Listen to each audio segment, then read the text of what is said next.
Welcome back, guys. So today I have an update on the chicks, of course, and also just a couple little things I'd like to address. One being this little chick, that little guy there, and another being how to, well, one of the ways that you can try to sex, so to say, or tell the gender of little chicks. Semi-accurate. It's not completely accurate, but it's a good way for people that aren't like experts and don't know all the crazy methods. But as you can see, when I put my hand in, they're not overly skittish. They kind of will come to my hand and explore, which is good. I mean, I want them to be, but if I go, boo! Oh, wow! I just kind of embarrassed myself. Earlier, I was like, kind of walking by, and I made like a loud noise, and they all ran to one corner, and I felt kind of sad, so I've been kind of coming over and trying to touch them more. I just went away for the weekend, so they haven't see that little guy jumping over because he's curious. I just went away for the weekend, and so they haven't really seen me in a little while, and it's really not the right time to be away from them because they get skittish pretty fast. So but that's why I try to spend as much time as I can. I try to talk around them as much as I can. I try to walk by them as much as I can. And I also try to hold them as much as I can. So I'll start off by adjusting this little guy. As you can see, he kind of flops around. And when we grab him here, look at his legs.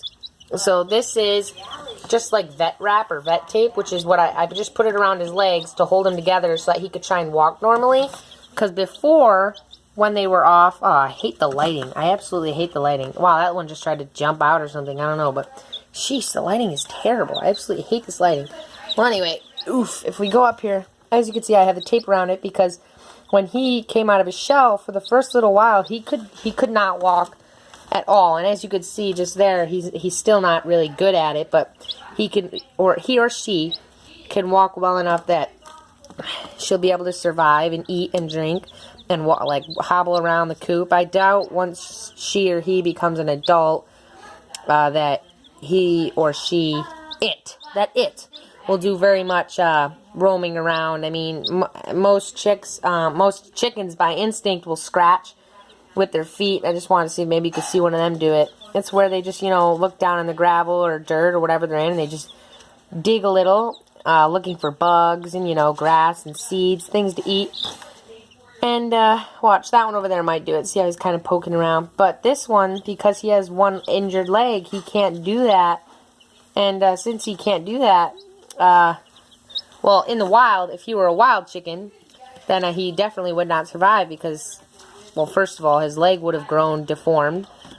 That's part of why I have this tape here, so his feet kind of grow normally, because before, when he was born, his leg was stuck out to the side. And as you can see there, like you have this little leg that's normal, and then this one, very swollen, very like the joint is, I don't even know, it's very messed up. Now this is healing, actually, if you can see there. That's scabbing up and healing as well. So I mean, his leg is it's just messed up. That is the only way to describe it. It's just messed up. But it's well enough that he can move around, and I mean, I'm glad to see that he's going to be able to take care of himself and that we don't have to, like, put him down because he's unable to live an effective life. I mean, he's always probably going to be lame, but he's able to walk enough that as he grows and his bones and muscles become stronger, he'll be able to get around the coop to eat and drink. And the worst that'll happen is that he'll just be crippled his whole life and always have to hop around on one leg, which, as you can see, he really gets around pretty good. Now, moving on to since this video is starting to get pretty long, moving on to like sexing chicks. This is a method that I found recently, well, a little while ago when I first hatched the Astralorps. It's called the wing method. So, if this one let me pick him up. Nope, not quite. Here you go, little guy. And, so, basically, if you look at her wings here, see if we can get better lighting. You notice how there's, like, kind of two layers of feathers. There's one on the bottom, there, and then there's this other layer right on top, and then, you can't really tell quite yet, but there's another layer coming in. So, as chicks, females tend to have that layered pattern, right, where they have, like, that wing going across. Oh boy, it's okay though, buddy. Now he's not going to let me get his wing anymore. But I'd assume this is probably a female because you can see the layers of her feathers. Now, I've checked every one of these, and at this point, they all look like hens except for that one. Walter's baby. Now, these chicks are about a week old. He's also the most skittish, which is unfortunate. But these chicks are about a week old, and if you notice, I mean, look at that wing. See how tiny it is? So, roosters, as chicks, tend to have tinier wings. And as you can see there, that wing is very, very tiny compared to his body size. I mean, look at that wing compared to the other ones. It was like as big as the chicken itself. And you can't really tell quite yet because he's still growing his feathers, but you can't really see a layered pattern. And as he gets older, odds are he won't ever really get those layers because roosters don't really get those layers in their feathers until farther on in life. So that's just one method you could use to try and sex your chicks. But for the most part, it's all hit or miss. And then this one's so funny. If you look at it, look at his wings are so long.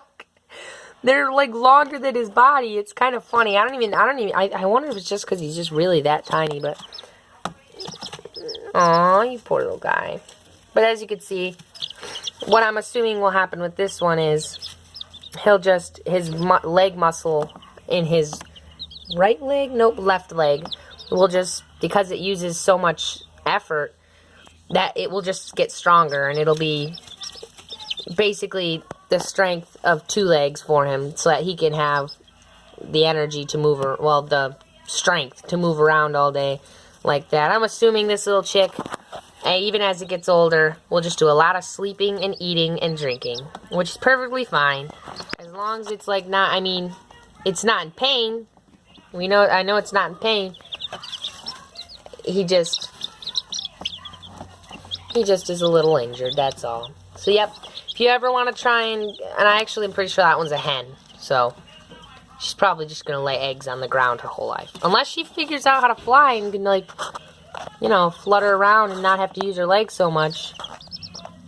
But I don't know. We'll see. It'll be interesting to see how this little chick comes out. But yeah, so if you ever want to try and find out if you ever have chicks, like if they're male or female, typically that method, the wing method is what they call it, only lasts for like a week or 2. Because as they get older, you can't really use that anymore because their feathers all their feathers start to come in. They start to look crazy, and there's no really accurate way. But at about a week old to 2 weeks old, you can accurately try to use that one. But the success or the accuracy, I mean, the accuracy in doing that doesn't always work. So we'll see. I actually honestly think that all of these red ones are hens as of right now, except for that one, which I think is a rooster. So if I end up being right, then that turns out to be a pretty good method. And we had a couple more chicks in the incubator that just didn't make it. I cracked the eggs open today, and I found that they just there were some that were completely developed that just never made out of the egg, and there were some that just died way premature. So I'm not exactly sure what happened. There are a few different things, but that's for another video because this video is already getting long, and it's just, I hate long videos. And so yeah, so that's it. If you right there you go. That's what I was talking about earlier. If you watch, they'll scratch with their feet. And unfortunately, the little guy with the injured leg will never be able to do that because of his one leg. But I'm sure that he will adapt and learn how to get along just fine, or she. But yeah, so that's that. And we'll see you next time. Bye.